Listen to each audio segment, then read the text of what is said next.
Where's the economy? You are thinking that temple is also a place like your house or theatre or something else. You are thinking that the time spent here in the temple is equal to the time spent in your recreation or relaxation. You are thinking that the money spent here is equal to the money expenditure you are doing that. So in order to remove that Venetians, we want to say about the speciality of the temple zone. Temple zone is having, just as you are having refrigerator, which maintains a constant different temperature which is not available in the external atmosphere. Refrigerator, it gives certain temperature to the inner ingredients, and air conditioner provides the same facility to an inner room, totally different from even the red hot summer climate which is there outside. So it is known as a contrary provision. Like the temple, in spite of its location, proximity, vicinity, similarity, identity and resemblance with all other utility sources that we are doing, it is totally different, distinct and transcendental.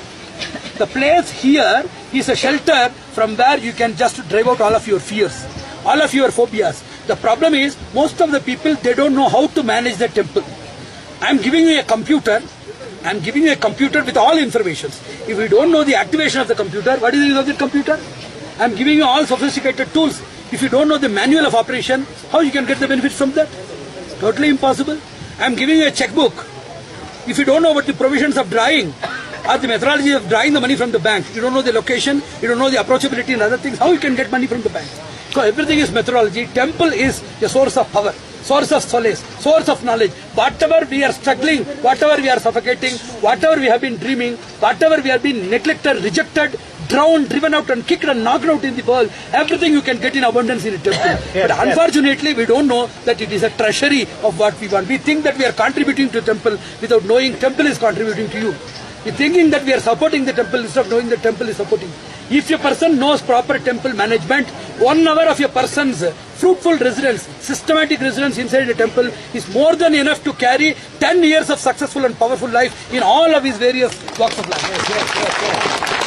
Economic, academic, industrial, social, each and every walk of human life where people are dreaming, where people have surrendered to the threshold of unworthy rascals and scoundrels for getting benefits, they should surrender unto the worthy feet of the Lord, who is our real relative and who is the responsible and liable person for each and every bit of our development and improvement. So we should understand the greatness, the simplicity, supremacy and benevolence that is there within the Lord, and see how we can be fortunate enough to be a proper receptor of His mercy, for which He has been already a bounteous reservoir. So we should understand how to get that. How to get that. Think of the association of good people. Meditate for half an hour. Discuss about the temple and the development. You are traveling to the temple for at least 2 days. Going back, you will be traveling for 2 days.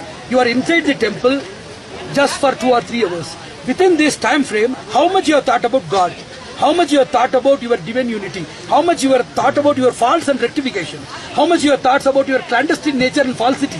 How much we have thought about your reforms and renaissance? It is not that. So take a proper guide, take a proper manual methodology, and see that each and every foot that we are making towards the temple is nothing but a charger. There was a scientist, he is an energy scientist, he is very famous for energy parsimony. Whenever you open the door, immediately there will be a link to the energy charger. If you open the door, there will be energy charge in the battery. If somebody walks, there are a lot of small receivers kept inside the floor.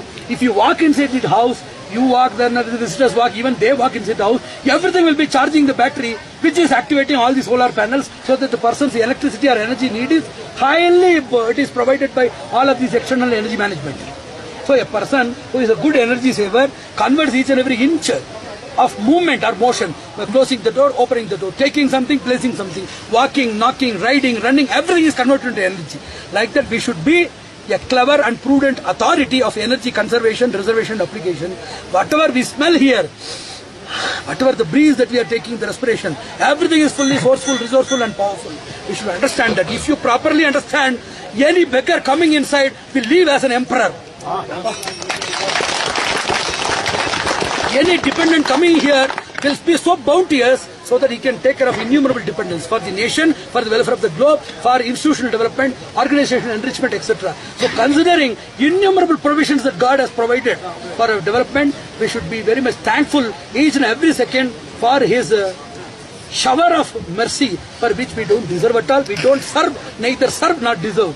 So that much we should be very much thoughtful as well as thankful for his bounteous shower, and we should continue to shower our own affection in the form of unconditional service to him, his inmates and associates by all possible means. I wish and pray